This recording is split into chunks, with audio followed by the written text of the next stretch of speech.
Warning, this podcast contains heavy spoilers for not just one movie, but entire franchises. We highly recommend going and watching these movies before listening to us as a companion piece that stitches all the timelines into one creepy, crime-ridden story. There will be no more spoiler warnings. We do not break character. After this, there is no turning back. You've been warned. Hit the music. You are talking about the nonsensical ravings of a lunatic mind. It's alive! It's alive! It's alive!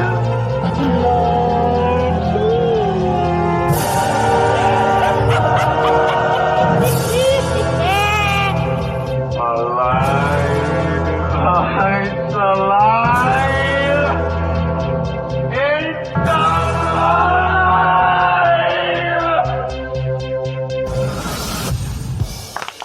Hello and welcome to It's Alive podcast. This is a true crime, paranormal, interstellar podcast covering unbelievable stories that sound like they were ripped straight from the pages of a Hollywood script. I'm your host, the man of many names, the outlaw Harley Ray, the bruiser Bronson, Dr. H. George, Smoking Steen, THC, or you can call me Josh for short. And with me as always is my very own Scream Queen. My Scream Queen, the perfect combination of beauty and brains. See, you missed your chance to Smoking Steen, the Indian Hawa, the expert of guts and gore. The gorgeous, the sexy Aimee Rose. And that is my best intro yet. And we got our internet back. We did. We got faster internet. And the first thing I did to test it was I went in, put on the Pacific, because remember last time we watched that, it kept stalling on us at the highest level, so I put it at the maximum quality, and I watched it buffer super fast. And it was awesome. Amazing. And no stuff upload. I uploaded all the podcasts that I've been missing for the last few days. How far have and you they just went up in seconds. Just whew, nice. Up, ready to go. But I'm not ready to go, and I need another week with the script. So you suggested that maybe we give them The new format. the new improved Real Monsters. If you don't know, if you haven't been on our socials and haven't heard the weekend update, because it was only on socials this weekend, it's up on Spotify, Apple, and all the other places now. But we have reformatted Real Monsters from being strictly a one-subject true crime show that was kind of boring me a little bit because I couldn't do it better than it's already been done. I couldn't give you new information. We thought it'd be more fun to take the mini monsters that we do every week, the mini-sodes we do every week, and give them a bit more meaning. And Amy is now going to go through in the new show, and the new Real Monsters, she's going to go through the 4 topics again, but this time I'm going to get to comment on them. I'm going to get to jump in. There'll be no creepy music. It'll be just me. I get to ask the questions. I get to jump in with stuff I might have read or heard about myself in the meantime, and we'll go through the mini monsters. We'll dissect the mini monsters Nice. in Real Monsters. The new and improved Real Monsters. So we'll see how that works. I'm looking forward to that. I have notes. Should be fine. So that's what we're doing this week. And the only reason, and the other side of it is because we're starting a new subject next week, and I'm really excited about it. And it was just a kind of thing of, I thought it was going to be a 2-parter kind of episode, and now I'm looking at it and it's like, this could be 3, this could be 4, this could be 5, I don't know, this could be the longest one we do yet. Every time I dig a little, I started this subject looking at one killer and then found out 2 years ago that they pinned the wrong guy, and now there was a different guy who was actually the killer. And his backstory was far more interesting than the original killer. So that's a little hint at what we're doing next week. Yep. And I got so deep that I could tell you certain people's expiry dates on their fucking passports. I don't know how that information is up on the internet, but I can tell you valid licenses. I can tell you passport expiration dates, birth dates, death dates for hundreds and hundreds of people that are involved in this fucking story. So I need an extra week to dwindle that all down into something we can manage. Yes. But I've already started, and it's sounding really, really good. I'm looking forward to next week. So that's next week. But this week, we are going to give you the first episode of the new and improved Real Monsters for free. And this week, we will be going through Crop Circle's William Suff. What's the other one? Viosin. That's all French. I hate French. And the last one is Elizabeth Bathory. I'm looking forward to that one because I watched a documentary about her too. So sit back and enjoy that, and we'll be back next week with an all new episode of I thought you were going to say it. Cliffhanger.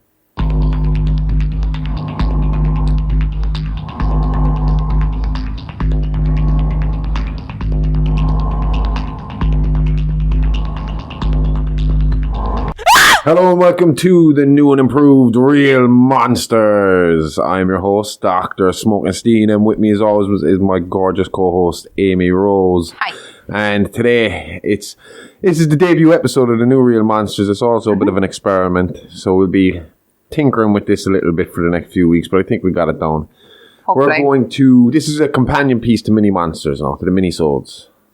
And we are going to go through the 4 topics that you chose and did this week on the mini-sodes, which are crop circles, William Suff, Viosin, am I saying that right? Yeah. I keep getting that wrong. And Elizabeth Bathory. Yes. Yeah. So, and we're not going to do them in that order because I think some of them are more interesting than others. And I have more notes on 2 over... I will let you introduce them. So. I have more notes on William Suff and Elizabeth Bathory than I do on crop circles and levels. How did you not find anything on crop circles? It's not that I didn't find anything on crop circles. I can get right into crop circles. We'll do them first. But it's just... I don't find them... I don't know. Do you know what? Explain to the people what crop circles are first, and then I will give you my 2 cents on it. So a crop circle, it can also be called a crop formation or a corn circle. It's a pattern created by flattening a crop, and usually a cereal. The term was first coined in the early 1980s by Colin Andrews. So they've been described as falling within the range of the sort of thing done in hoaxes by Tanner Edis, a professor of physics at Truman State University. So a lot of people get them mixed up as well with crop marks. And crop marks are archaeological features. Yeah, you told me about them before with the... whatchamacallit above the fucking... In Newgrange, in the Boyne Valley. And there's other ones around it that you can see from the sky, from a drone view or a helicopter view. Certain times of the year, a lot of them. From the pattern in the grass. Yeah. But crop circles, obviously, like they what distinguishes them is that they're still crop there, but it's bent. Yeah. Bent at the stalk, isn't it? Bent at the stalk, yeah, exactly. So there are some say there's historical references to it. So in 1678, there was a news pamphlet called The Mowing Devil or Strange News Out of Hertfordshire. So that's claimed by some crop circle devotees to be the first depiction of a crop circle. So from the start, was this seen as a UFO thing, or was this from the start seen as an art thing?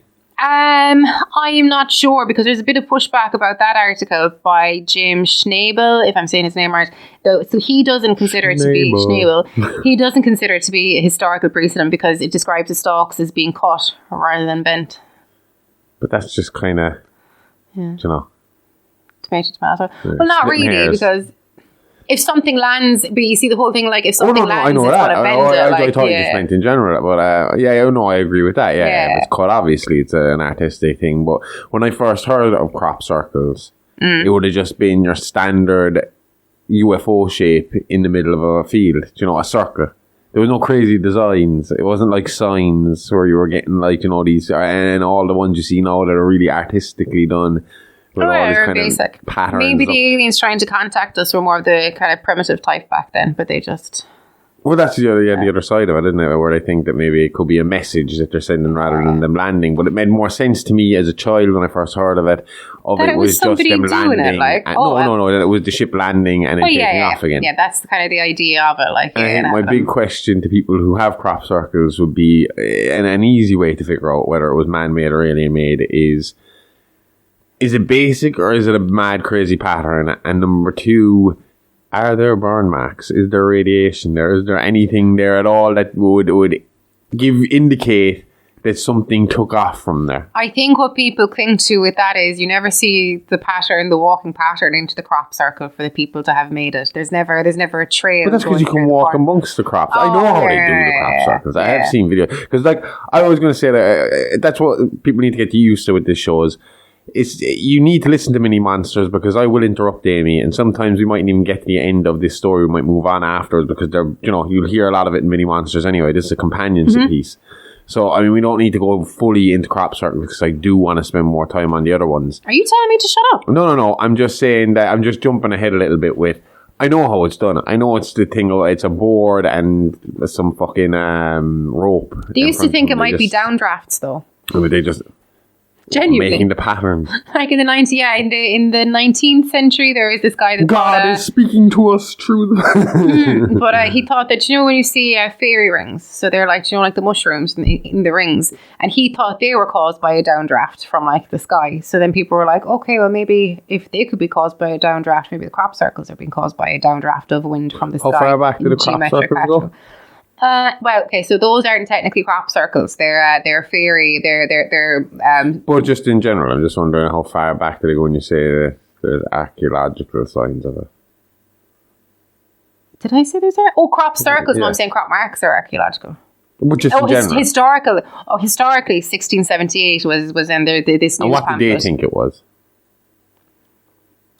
Considering it was called the Mowing Devil, I'm pretty sure it was the good old devil. Or they just thought it was demonic shit like. Yeah, so the pamphlet tells of a farmer in Hertfordshire who, refusing to pay a price demanded by a labourer to mow his field, swore that he would rather the devil mowed it instead. So yeah, devil made. Does that work? Oh, instead of paying anyone to cut my grass, or I cut my grass myself, I want the devil to do it. Devil, please come and cut my grass. Come on, you can put whatever pattern you want in it. Go wild, go crazy. It'll be on brand for us anyway, so people will buy it. Just do it. Just so I don't have to. Okay. Let's see how this one plays out, Josh. Hate cutting the grass.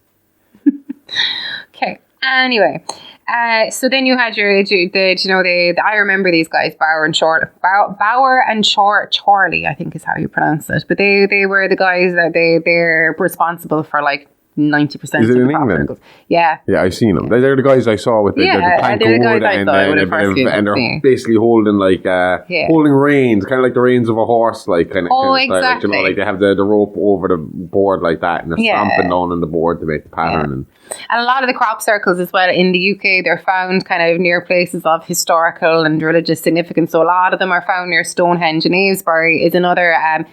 It's another prehistoric site. We've got 3 huge stone circles. It actually has the biggest stone circle in Europe, if not the world, I think. But a lot of crop circles in the UK as well are found near places. So you have to think like... But that's it. But they're going to put them near places. Exactly, it seems too obvious. Like. Do you know what it reminds me of? Do you remember? And I actually saw one of these popped up again recently. I didn't click in the article. But do you remember those weird totems that were showing up around the world? They were the ones out of the Space Odyssey, the big fucking metal rod. Things. Yeah. There was one of those. Was not one of those in Ireland lately? Was that Scotland? Or did it just show up again in the last few weeks? But yeah, that's what that reminds me of. It's just kind of putting them in places of significance to try and make it stand out. And I can imagine crop circles were eerie to people when they first started. I mean, those things were kind of eerie to me when it first started. It happened during lockdown, wasn't it? No? Oh yeah, the big iron things. Yeah, I think so. Yeah, I thought it was kind of eerie at the start. Now they're just... Yeah. Well, especially considering what was happening. Oh, yeah. The end of the world is happening, and there's these random fucking rods showing up around the fucking world. We're fine. It's good. We survived. Yeah. We survived the apocalypse, people. But, so the Mowing Devil, that's basically all there really is to crop circles, isn't there? I mean... What?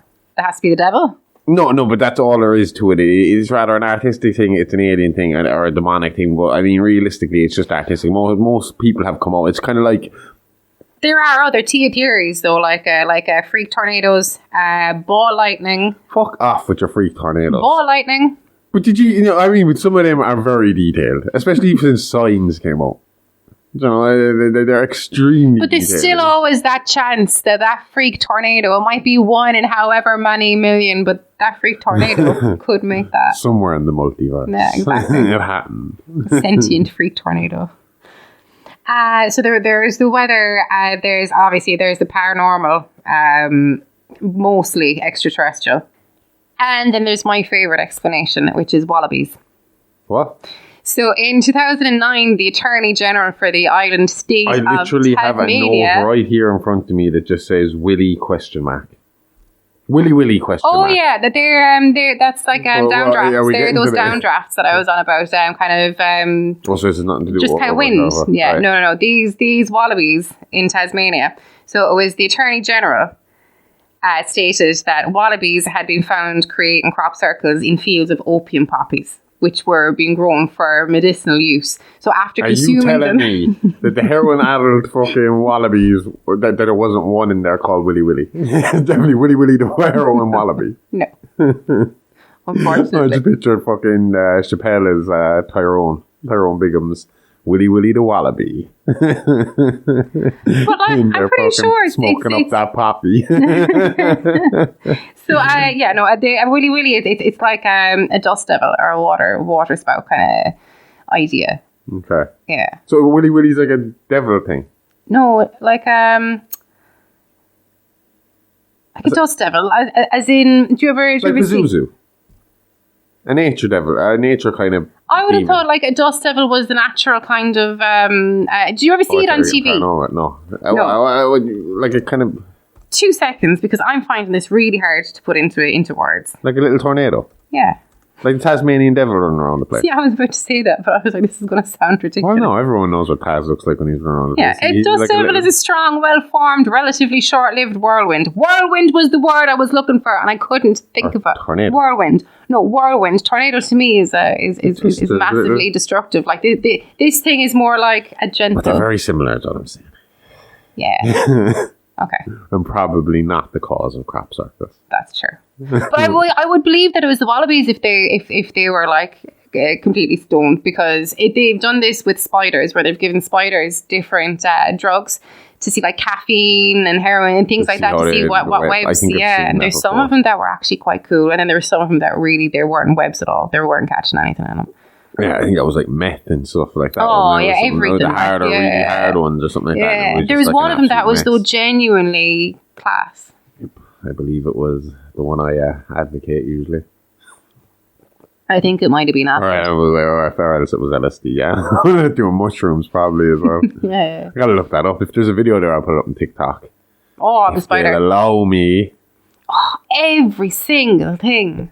You tell them, you say TikTok sucks once on their website and suddenly They scream everything. And then they're like, I'm oh, getting sorry taken guys, out you for got it wrong. misinformation. Yeah, but I'm being really fucking bitchy back at about it.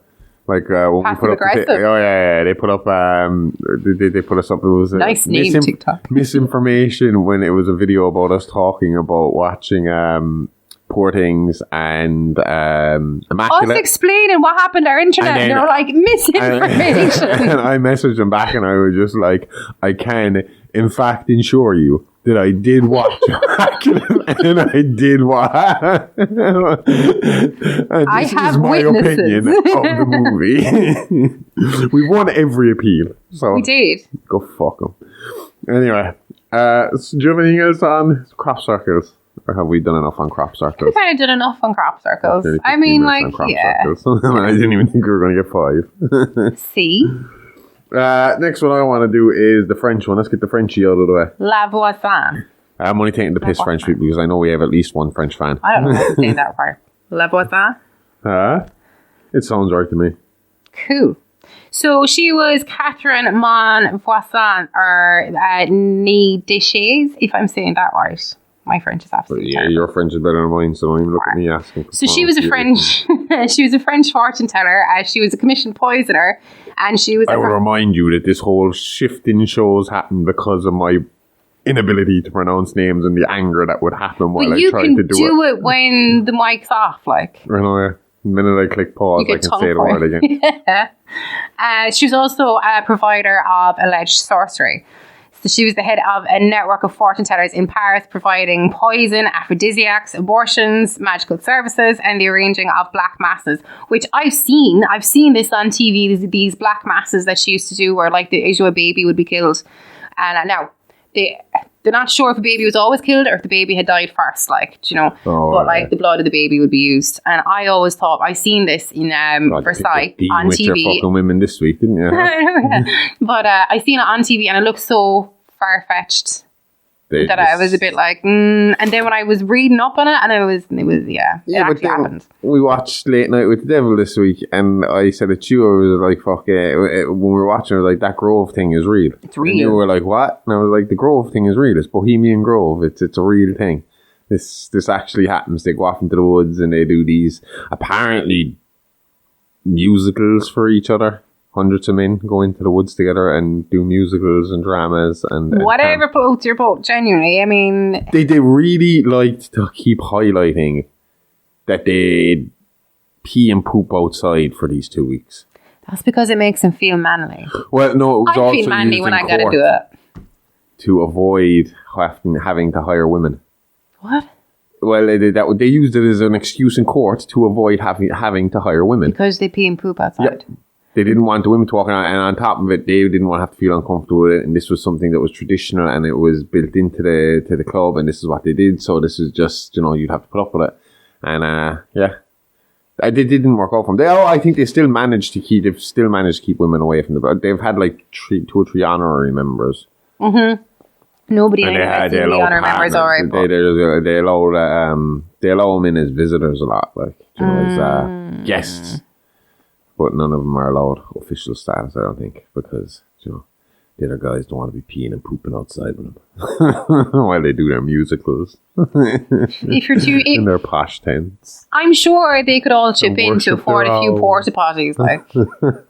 Genuinely. But I think the point is, it's them getting back to nature, it's them being, I mean, apparently, like, no business is spoken at this, because that's like one of the people who infiltrated it. One of them was Alex Jones, so we can't believe a word he says. The other one, I can't remember his name, but he said that it basically felt like a bunch of guys who had reached the pinnacle of their career, but mentally had never left the fraternity. Were still fucking frat boys and didn't know what to do with themselves outside of their job, like, So these 2 weeks away in Bohemian Grove, and then all the other fucking stupid shit they do throughout the year in Bohemian Grove is just basically dumb frat boy kind of shit. Okay. But because they kept it, and they're really secretive. I mean, like, they have got the top level security, fucking like ex-military guys, protecting this place and watching it. So it's really hard to get in and out, and it's even worse when they're actually there. It's guarded year round, but when they're actually have an event on there, apparently it's like fucking next to impossible to get in and out there. Try and infiltrate it. If Alex Jones can do it, anyone can do it. That's what I'm saying. I mean, it can't be. It can't be that fucking good. Unless they've tightened things since he managed it. Fucking hell. But that's what she reminded me of, because they're rumoured to have these black masses, and that was in Late Night with the Devil. Mm-hmm. The whole point of that fucking movie is that he might have done something at the Grove that led to his misfortune. Yeah. But I can imagine the cult in it, the black masses there. Do you remember the cult? There was very much kind of that kind of style as well, wasn't it? Out in the Did woods. they kind of hint? No, do you remember where the possessed girl comes from? Oh, she was the sacrifice. Did they not Is that what kind they were of hint hinting at? that there was was the baby wife. sacrifices there as well? I'm not too sure. Can't remember. We should probably watch it again.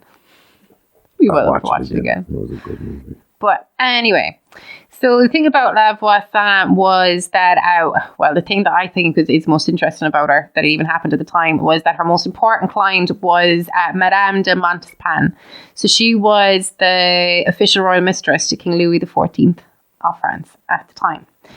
So it was alleged that Montespan hired La Voisin in 1667 to arrange a black mass, and that the mass was celebrated in a house in Paris. So there was 2 kind of prominent fortune tellers of the time, I suppose you'd call them. They officiated the black mass, and Montespan prayed that the king would love her. So it kind of actually worked. Okay.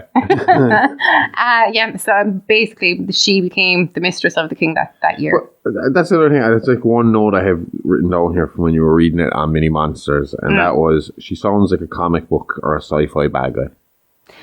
Well, yeah, she kind of didn't turn down anything, did she? She provided. She had a whole ring of abortionists. Like she. There was this scandal called. I also have a note here that says, "I'd have cleaned up back then with those gullible fools." Oh yeah, that was the fortune telling. She was like a central figure in this thing called the Affaire des Poissons, and so that was basically, it was a major murder scandal in France, and there was more than a few prominent members of the aristocracy were all poisoning each other, and obviously the poison was coming from her and her poison ring. France seems cutthroat. It seems lovely now, but it seemed cutthroat back then. Well, I only realised this week when, again, after hearing Mini Monsters and listening to you read it, and then all that talk about poison, and I kind of stopped and I thought to myself, I was like, if anybody could kill me, it was you. It would be you, because I wouldn't question anything you've given me to eat or drink ever. Like, easily poison you. Anything she wants, she I can do thought that about you before, but- but still I'm like, he's never going to do it. Oh yeah, but that's it. Obviously, I eat all your food. I trust you. Or now that I know I've got your trust. She used to make love powders as well, and the love powders, they'd have the bones of toads, the teeth of moles, Spanish fly, iron filings, human blood, and mummy, which isn't actually mummy. So it's not like, I know I've said before the Victorians were awful for eating and sprinkling mummy dust everywhere, but this mummy is it's basically how would you describe it? It's kind of like mineral pitch. It looks like tar, like, so it's more of a substance that you kind of like grind down, as opposed to a mummy that they got in Egypt. Yeah, because there is two different ones, but like the mummies, the powdered mummies were used, but just powdered mummy. Some powdered mummy. Yeah. That would explain why I have a note here saying Wickerman chemist. Oh yeah. She used to use not mummies, but like human remains. So they weren't mummies, but like they were big humans, like being broken down and put into those love potions as well. I'd love to know if the love potions worked, because getting off with the king worked. But I mean, that could work in modern day with just the right fucking pheromone spray, couldn't it? Yeah, what do you call that thing? Vabbing? Is that what you call it? The thing that I was on about? Yeah. I don't even want to talk about it. Just, no. No, but apparently that works as well. No, yuck. So she was arrested and convicted of witchcraft, and she was burned like 2 days afterwards. The thing about her was her connections were so strong that when she was arrested, there was technically an order in place to get her information by like torturing her.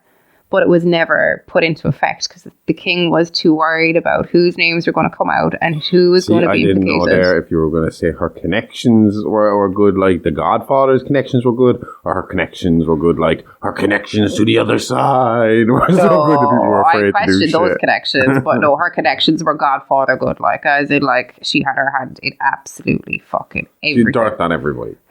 Everybody. She was. I suppose you would have, in her profession, she was very well respected. So why didn't she rat them all before she was put to fire then?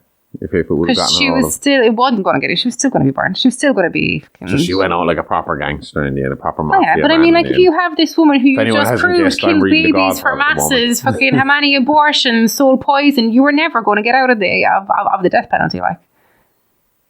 Yeah, well, I don't know. I mean, we're going to cover a topic later where if she you did. if you know that you're not being tortured because you're not giving away names, Hold on 1 second. why make it worse for yourself? We are literally, at the end of the show, going to cover a woman who did just as bad as shit, possibly very similar stuff, and she didn't get the death penalty.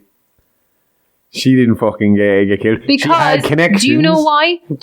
Because it's all connections. bullshit, 90% of it. The woman was framed. Oh, Aimee's a conspiracy theorist. I'm not a conspiracy theorist. I just believe that women, were treated very poorly, and that a lot of shit was pinned on a lot of influential women because they had power and influence at the time. I will leave Suff to last because I think you want to get into this one because it fits nicer in because they are pretty very, very similar. Very similar, except one was guilty. Definitely guilty. Well, I have all that written down here as well, and it was one of the first things I put down was propaganda and question mark, like, you know. But do you want to head into it and tell us a little bit about Elizabeth Bathory? Okay. So, Elizabeth Bathory was a Hungarian noblewoman and alleged serial killer from the Bathory family who owned land in the Kingdom of Hungary, which is now Slovakia. So she and 4 of her servants were accused of torturing and killing hundreds of girls and women from 1590 to 1610.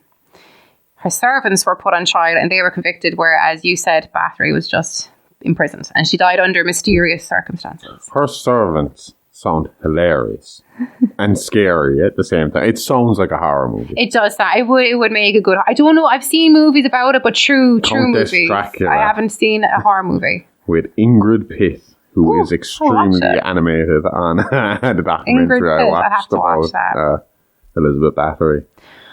She was my first woman alleged serial killer that I ever read about, and I just been fascinated by the whole fucking thing. Well, that's because it is a fascinating story. I mean, obviously it's a fascinating story.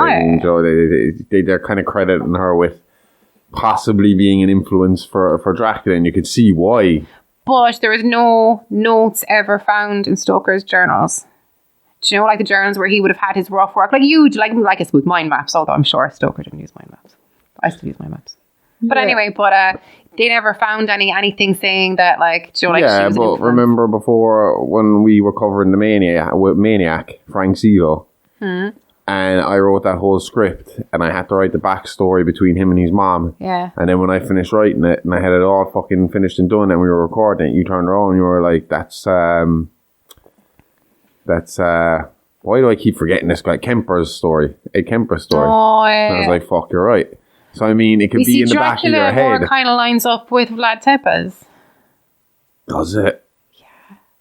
But wasn't he just a fucking warmonger? He was Vlad the Impaler. Yeah, he was just that's where he got the inspiration. He was travelling around, apparently. Oh, I'm getting that. I'm just saying that there's not to say there mightn't have been this background influence yeah, I in your suppose, head, yeah, you know? she's clearly allegedly drinking blood. I had no idea that I was writing Kemper's story until you pointed out to me, and I was like, holy shit, yeah, that's just a Kemper story mixed in with the Maniac. And I was like, well, that kind of suits what we're doing anyway, so that's fine, we'll go with that.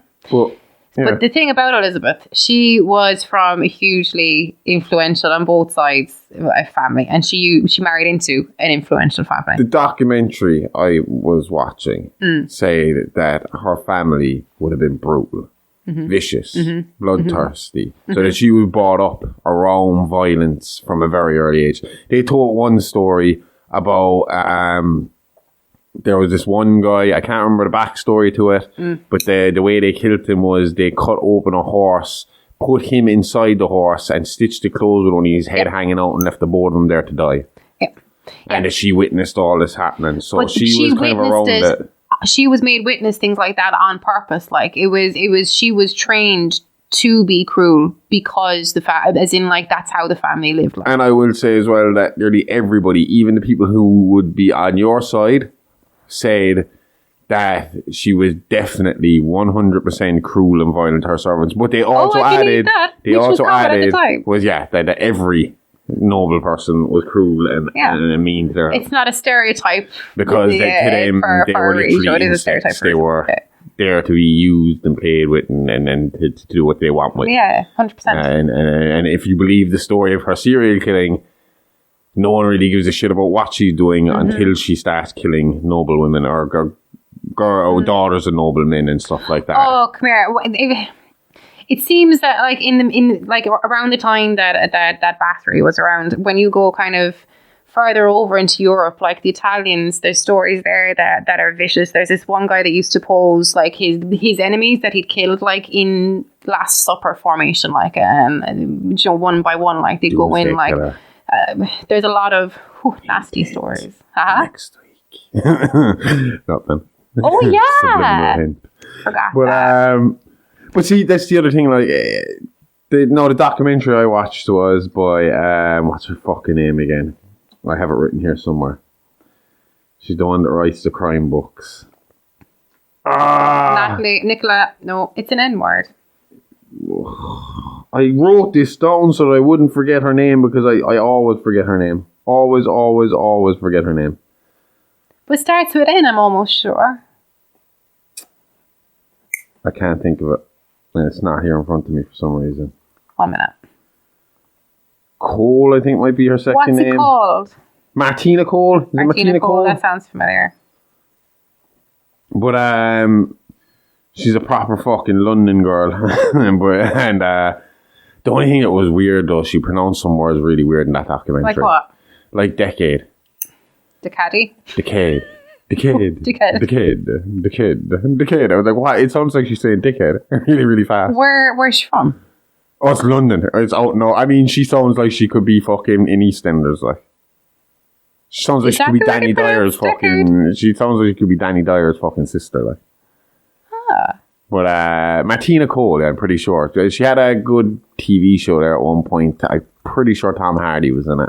It was on Sky. It was only like a 3 or 4 part miniseries, but it was all gangster stuff. She writes all kind of... Yeah, UK kind of mafia shit is what she writes. Yeah. You know? But it was her documentary series of, the world's most dangerous women. Oh, I must this episode was obviously on Elizabeth. And how did she speak about it? How did she feel about it? She reckons it's kind of split down the middle where there's a lot of evidence to show that she was... That there was something. She said that she probably was a serial killer. Probably was a violent serial killer. Probably did torture a lot. But that the drinking and bathing in blood stuff was all made up. Probably made up. And that the cleaning up of her image is known to have been something that happened in Hungary at some period. That at a period of time... that the Hungarians decided first of all, when she was arrested and she was locked up, that a lot of documents and records were burnt to get rid of any evidence of her. And then when it was out there, they tried to start cleaning up her image by saying that she was running back alley abortions clinics for women who couldn't get abortions legally, and that she was doing medical work, and that's why it seemed like there was these women going to her castle or house or whatever and not coming back. We see, girls were sent to learn etiquette from her. Yeah. They were going to get abortions and it was going wrong and that's why they were dying and going missing. And that was the reason. That's why the Hungarians were claiming was the reason behind it, and that her name had been tarnished because the men at the time wanted to take possession of her land. Because obviously her husband was a very influential man as well, a rich man, and he had a lot of property and a lot of power. Yeah. And when he died in battle, and he was like, I have that written down as well, that was a match made. That was an arranged marriage made in fucking heaven. Yeah. Like, they were crazy about it, because I have that written here as well as The Great.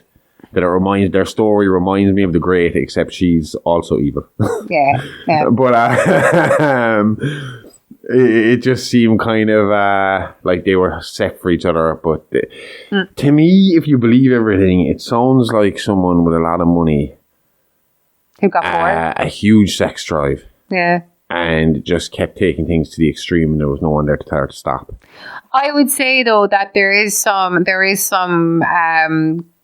grounds in her drinking the blood and bathing in the blood, even because she was known to have fits, and they think that it might have been epilepsy.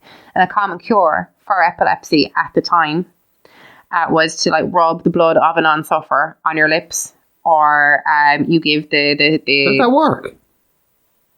No, it was no. That's why I said the cure at the time. Okay, are you serious? Well, I mean, they must have tried this at some point and it stopped, and then they must have tried it on somebody else and it stopped. So I was just wondering, is this Do you know what they also tried and it didn't stop? Was drilling fucking holes in people's skulls. That's true too, yeah. Josh, does that work? Well, it worked for what they wanted it to do at the time. Or else they gave they give the epileptic person a mix of the non-sufferer's blood and a piece of the skull. Then after the fit ended, okay. So the person was dying. Like they're giving you a piece of the skull. Like. Yeah. So I mean, if she was epileptic, that could be a reason for. I mean, like you shouldn't be going around killing people. But I know. There seems to be a lot of fucking. They could go anyway with this fucking woman. Yeah. Like, you know, there's a lot of different avenues. Like, I mean, we said that a lot of people say that it was just a case of people wanting the men wanting to come in and take her land because she was a very powerful. She held on to the husband's power, like when he died, and which was uncommon for the time. Mm-hmm. And she was kind of business-wise, she was in a very powerful position, like, she was, you know. Yeah. And again, for a woman at that time.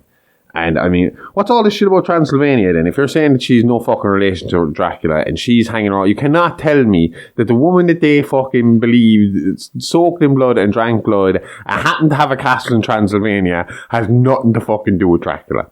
So her... That never, ever, ever crossed Bram Stoker's mind of, do you know who else fucking came from Transylvania that drank blood?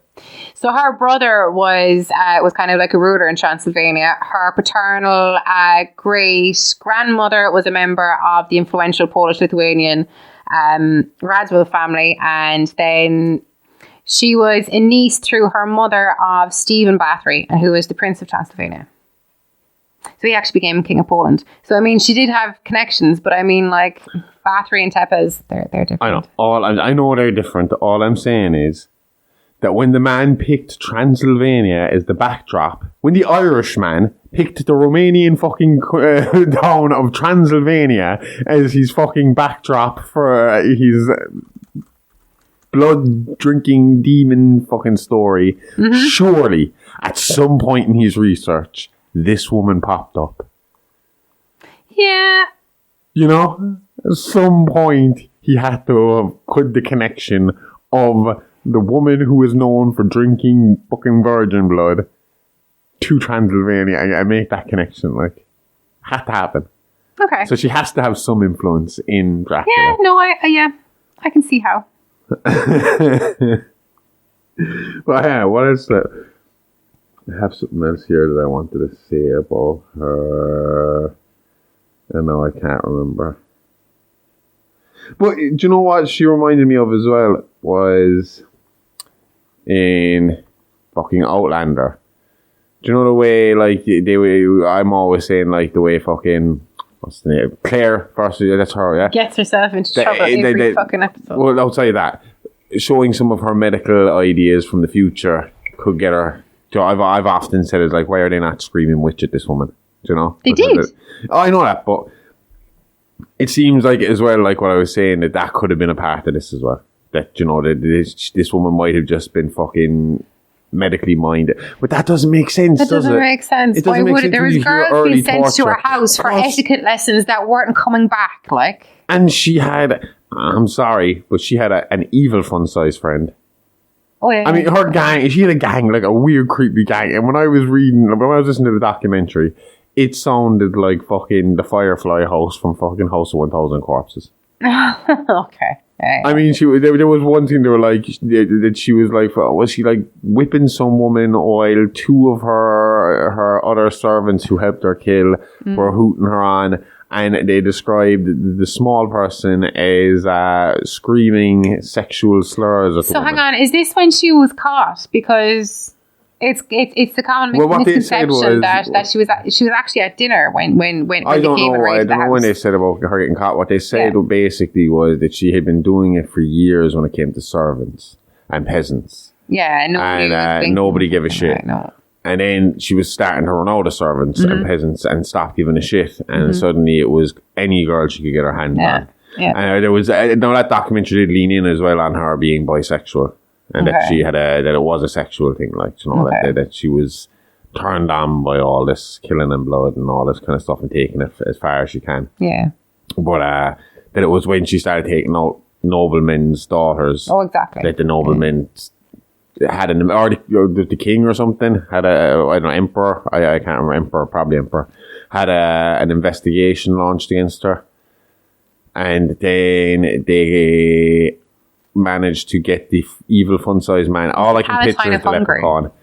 They got the leprechaun guy, and they got her other two servants to confess, and they were put to death. They tortured and put to death. Oh, they had their fingers ripped off and all. And she was basically put on house arrest in her nice, massive palace for the rest of her life, which wasn't very long, I believe. It was like a couple of years. There's some stories about that she was basically holed up in a room as well. And then then it was a suspicious death as well. There was something about it being a suspicious death. I don't know exactly what that suspicious. I think she said it was kind of like the one evening she said, "Oh, it's cold," and then like her soldier or her guard, whatever, said, "Oh, look, it'll be fine. Just go to sleep." So she just went to sleep and just didn't slept. wake up. Yeah. It's not an exciting death. I mean, she could have been poisoned or whatever. I mean, they weren't going to do an autopsy on her. No. That's what at that point, they were probably just happy to bury it. Especially if it was true. What do you think? Do you think like I think it was probably true. No, not pure propaganda. I think it was true to a certain extent. I do believe, though, that it was exaggerated. Like if she was as well back then, like what else are they going to be talking about? That's going to be like your horror movie. Yeah. So they are going to exaggerate it, and that story's going to get bigger and bigger and bigger. It's Chinese whispers eventually. But by the time we get to this era, it's something completely fucking different from what actually happened at the time. Exactly. And it's all historical, which brings me to my next question. This is your first week doing it. What? How did you find covering? No, I didn't like it. A real serial killer. I didn't like it. Historical is easier because you can disassociate. But when you're talking about some fat cunt from the 90s going around strangling and cutting off boobs, it all gets a bit more real. Yeah, no, I didn't like it. And that will be I our think last those ones you subject might of today. do the next time. William Suff. Huh? I think those ones you might do the next time. We'll do one heavy one a week, and you can do that. This was it. No, to be honest, this was picked at random. Yeah. But when I read it to myself, it was like the reason I had to fucking dive into this was I could not understand how this guy could be from the 90s and we haven't heard I've never heard of him. I don't know. He could be John Wayne Gacy's brother. Yeah, looking at him. Yeah. They're identical to each other. Mm-hmm. They're the same weight, face. They literally look like brothers. But he's a guy that never should, like, he bet his 2-month-old daughter to death, and after that, he should never have been let out of jail. No, I suppose, okay, all right, I won't make you go through all of it. I'm not talking about, I was going to word it differently, like, but then when I was talking about it, and, like, the names are there, like, you kind of have to name them, as in... I don't know. It gets heavy. It can get heavy. Yeah. You kind of have to disassociate yourself a little bit from the what you're reading. That's why I think, again, this has been pointed out in other podcasts I listen to. Sometimes that's the reason you haven't heard of people like William Suff. Why you have heard of Gacy, why you have heard of Bundy, why you had heard of Dahmer is because as much as Dahmer, Bundy, Gacy, and I don't know, fucking Jack Ripper and all that will be maybe your Mount Rushmore of serial killers, the ones everybody knows. They're the ones everyone knows because they're the easiest stories to digest. Yeah. And then when you get into someone like William Suff and you see his background and it's like, this person is absolutely fucking stomach-turning, really disgusting, and I don't want to... It is where I was kind of borderline with BTK, but BTK's story was so fucking interesting. Backstory was so interesting. He was a boring motherfucker, but it was just so interesting how he managed to balance everything and work everything. And again, very similar to the person I'm going to cover next week on the show and on He's able to live It's a Alive normal Alive. life. And episode 2 of the series we're about to get into, the guy we'll be talking about in episode 2 is heavily fucking inspired by Dennis Rader. Yeah. But it is a lot fucking harder. So William Suff, hang on, I don't have his information up in front of me. I only have notes. I'll pull up his info here. I'm not going to get into detail. If you want the details, listen to Mini Monsters on all good podcast providers right now. But basically, he was known as the Riverside Prostitute Killer and the Lake Eisner Killer. He had they were shit nicknames. Do you know what they were? But so Terrell is how you pronounce that woman's name. You were wondering about that. Terrell. I was like, Carol? She got in a little bit of trouble for this too, but it seems like her conviction was reversed, but it doesn't seem like she's to blame. She didn't seem like a terrible woman. And again, it wasn't exactly like he went on to not beat his other kids. So, I mean, yeah. But there wasn't enough evidence to convict her as like an accomplice or as primary. No, she was at work. So he kind of like, how do I describe it? He hooks up with her. They fall in love with each other. Okay. They do. They fall for each other and they hook up. And I think at the time he had already started killing, from what I know. Let me check here. 74 was when he started killing. He was with her in 76. The conviction happened. So 74. No, yeah. So about the same time. So maybe this kid was his first kill, I would assume. Yeah. But basically, what they reckon happened here was they got married. Married, and she got pregnant. And then she had the kid. And the problem was he was a psychopath with no feeling and had no emotion towards the child whatsoever. Jesus. So, first she actually had another child with somebody else. Oh, and how did that child fare? Sorry. She had a child with somebody else. Aww. And he asked her to marry him. And she said no because, look, I'm pregnant by someone else and I don't want you to have it. And he said, no, I'll take care of the kid. And he joined the Marines. And when she got to the base, he told her, sorry, no kids are actually allowed in the base. So he sent the child to go live with his parents. Okay. And Yuan just had to give up her child like for this period of time. And then she got pregnant with his kid. Okay. And because he had no emotion or feeling towards the child was just an inconvenience. And at the same time, he lost his position. He got kicked out of the army. Shit. So she's going out to work now every day and he's minding the kid. But he can't take it. The best way that this criminologist explained it on the documentary was, it was like a case of stuff that he could use on his wife to get his way. He was trying to use on a fucking 3-month-old, 4-month-old baby. How do you mean? Oh. So, like, you know, like where he could fucking intimidate and scream and hit his wife. He was trying to do that? Okay. He was trying to do this to a baby who just starts screaming harder when you hurt it, or starts screaming harder when you roar and make loud noises at it, and which was frustrating him, so he was getting more violent with the child. Of course, yeah. And apparently, like, the wife had said it to him a few times, like, you know, that she was going to leave him if he kept going, and then he rang her at work one day and said the baby isn't breathing, like, and she had to come home. And what he did was he blamed his son, his older son, who was there at the time, and said the son was fucking hugging the baby too hard and didn't know what he was doing, and obviously killed the baby. But they were saying that didn't line up at all with medical fucking things. The marks and all. No, there was cigarette fucking Jesus marks Christ. on his child, like. So obviously they didn't buy that fucking story, and he was supposed to do 20 years and did 10, I think. Did 10. Was it 20 years he got? Hang on one second. He was sentenced to 17, did 10. He was released on parole in 1984. Fucking hell. And the more, again, look, if you want the gory, dirty details, listen to Mini Monsters. It's up there. Episode 112, I think.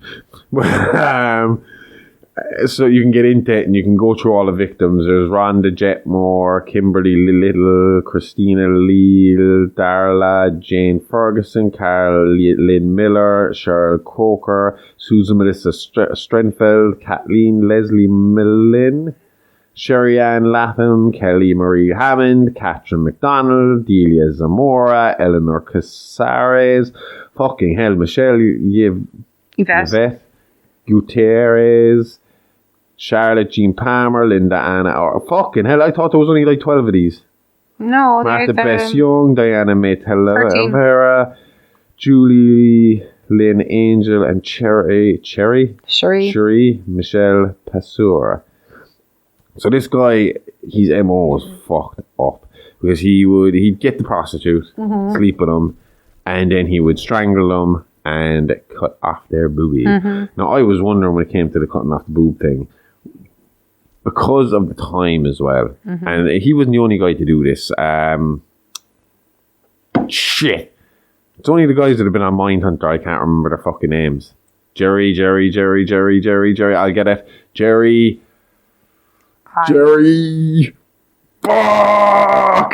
Jerry with the shoe fetish. Jerry. Fuck. Jerry Brunos. Don't know. I don't know why I'm even bringing him up now, because I was so busy trying to think of him. Oh, he cut off the breast. Oh yeah, he was another guy who cut off the boob. He used to use them as paperweights. Yeah, I actually. The wife would see him around the house, and she'd think they were novelty things he bought or made, like, and then didn't think anything of it. Jesus. And the Chicago Rippers used to do the same thing. And I was just wondering in my own head, because of the timeline, and because a lot of these guys then would act like they're completely fucking, homophobic. And then you had Brunos, who was trying on women's shoes and stuff like that, and had a fascination with women's shoes. Do you think that there might have been a thing, because trans wasn't as open and easy back then, in their mind that was the thing, like, that they were angry at the women for having something they wanted?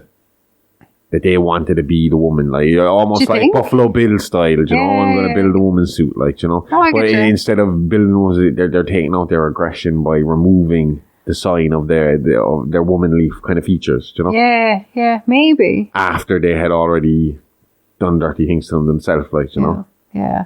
That's just thought. And then this guy as well, like, and this is the reason I was so surprised I haven't heard of him as well, is when they finally started linking his cases, right? And they built a task force for this. Okay. He started fucking mocking him a little bit. How do you mean? He started picking them up and posing the bodies closer to the police station. Yeah. One girl, this is a really fucked up. He picked up one girl, and she felt really uncomfortable in the car. Okay. And when he basically made a deal with her, and he took her to McDonald's, and he went in, got her burger and stuff and all that, and she was eating in the car. And he basically said, let's go here and we'll have sex. And she was like fucking feeling like she knew something was wrong. Okay. And as he was about to take off on a McDonald's, she jumped out of the van and ran away. And he was kind of screaming at her. And then she said she ran away, but she kind of fell over. And then she saw him pulling up down the road. And she saw her friend, who was also a prostitute, go up to the van and start talking to him. And she was screaming at her, saying, don't get in the van, don't get in the van, don't get in the van. And she got in the van. And he went away and he raped and killed her. Jesus. And then he took that body. And this was the freshest body they found. Okay. He put her down an alleyway close enough to the police station, but he had her legs spread open wide and naked and left her there. And he had a thing of doing this as well. Like he would pose the body, he'd leave them out in the open and stuff like that. He got done for 12 out of the 13 murders because one of the bodies was found on a patch of green behind a gas station.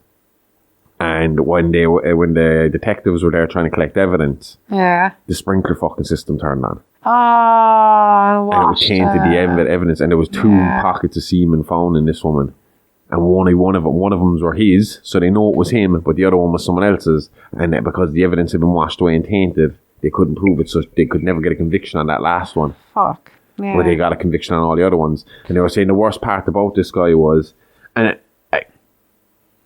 there is that, like, it's similar to what we were just talking about with Elizabeth Bathory. Yeah. Because they were hookers, they got a small task force and they put a little bit of manpower into it. If this was college girls getting picked off in the same manner, there would have been hundreds and hundreds and hundreds of men on the force looking for him. Absolutely. And, like, he went on a kill spree. That was another thing. Like, they left out a little bit of evidence, a little thing in the newspaper. The chief of police, I don't know, he decided to leave it. I don't know what they expected to happen here. Because the minute they said what they did, I knew what was coming. They left it out in the newspaper that he primarily targeted white women and had moved on to Mexican or to Latino women. Okay. And that they were his primary suspects, but he never touched black women. Next target, black woman. As in saying, fuck you, you don't know who I'm going for.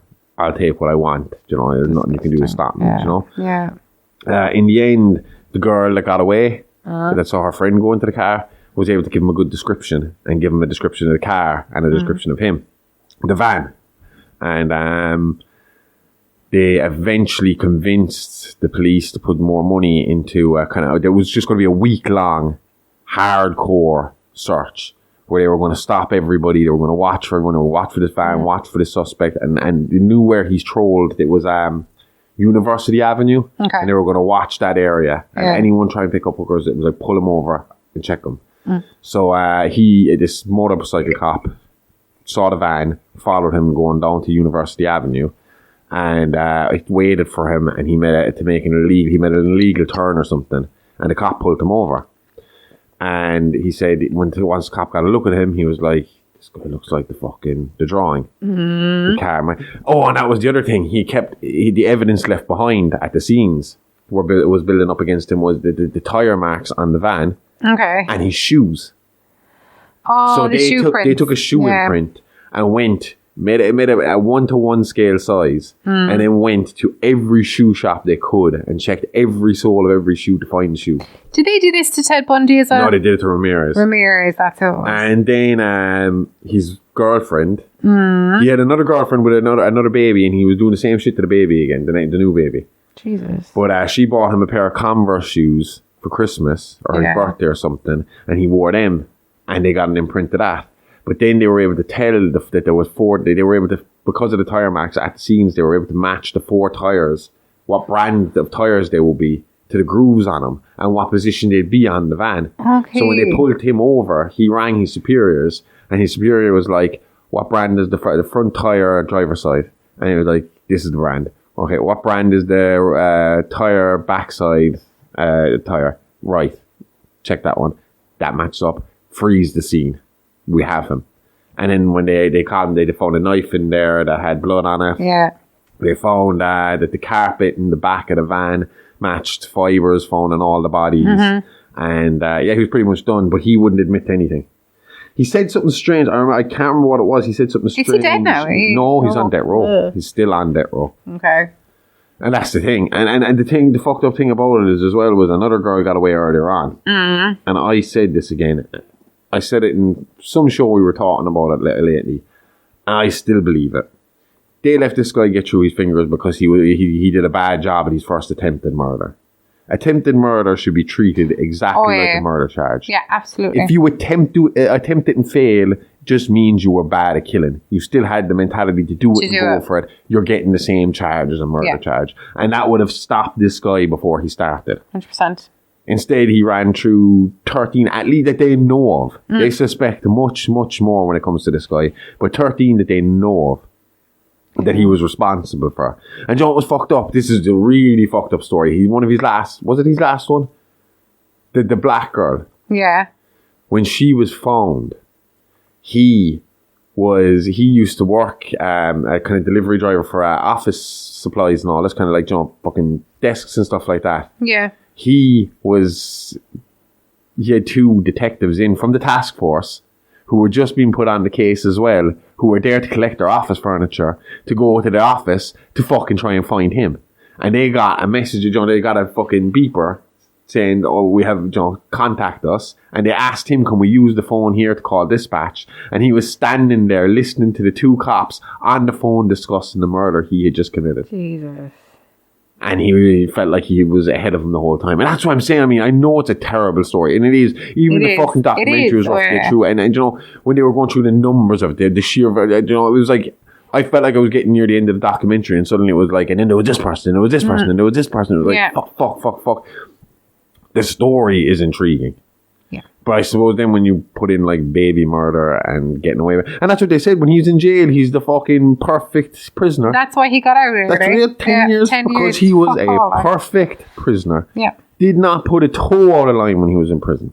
It's disgusting. And as soon as he was out, and he looks disgusting. Oh, yeah. He is. If he wasn't a killer, you'd say he's the creepy uncle that fiddles with people. Yuck. You know, Yuck, don't fucking kitty sick. fiddler. Yuck. But instead, he was a prostitute killer. And it's nasty. And they reckon that was the thing with the baby. He just had no fucking emotion. He was a complete sociopath. Had no fucking emotion towards the baby. Had no feeling towards the baby. So couldn't have that connection with it. So it didn't bother him what happened. It was just an inconvenience at that point. You know? Yeah. It was just lucky. I think the second mother kind of took a bit of charge and said, like, you do this again, we're leaving. Oh, yeah, once fucking I'm gone. Fucking hell. Oh, take a page out of Wendy Torrance's book, lock him up into a fucking pantry and get the fuck out of there. Christ. Okay, I will tell you, this is our first episode of Real Monsters, new Real Monsters, and I like new Real Monsters a whole lot more than I liked Real Monsters. Yeah. I like Real Monsters, but I didn't have as much freedom, and I wasn't taught That's stuff it, like it's more free-flowing, it's nice. This was fun, and I enjoyed this, and I can't wait to do it again next week, so... Rawr. I can do it more than once a week. See you 10 o'clock next Sunday. But yeah, I enjoyed it. I think this first episode was a success. Yeah, so we gotta see what more we pick for next week. You'll know at this point now. People are gonna know, right, when they click on to our page or our Spotify page or iTunes page, whatever, and they see the little clip art next to the album cover art. When they see your face, they'll be like, "Oh, that's okay. That one's a safe one to think." And as soon as they see my face, now I'm one of those. They're just going to think there's booby cutting in this one. Someone's getting their tits chopped off. Turn it on. That's true. I only pick one every so often that you can do when I need an easy week. Oh God. Okay. So you get this free this week on our main stream. If you want to hear this every week, head on over to Patreon. At the moment, it is at Alive Pod. We're currently transitioning into a new page, a more tidy page with everything set up, and we'll get to that soon. But for now, you can go there, and we will redirect you when we need to. Right? We will redirect you to the horrorverse. Ooh. Until next week, see you later. Bye-bye.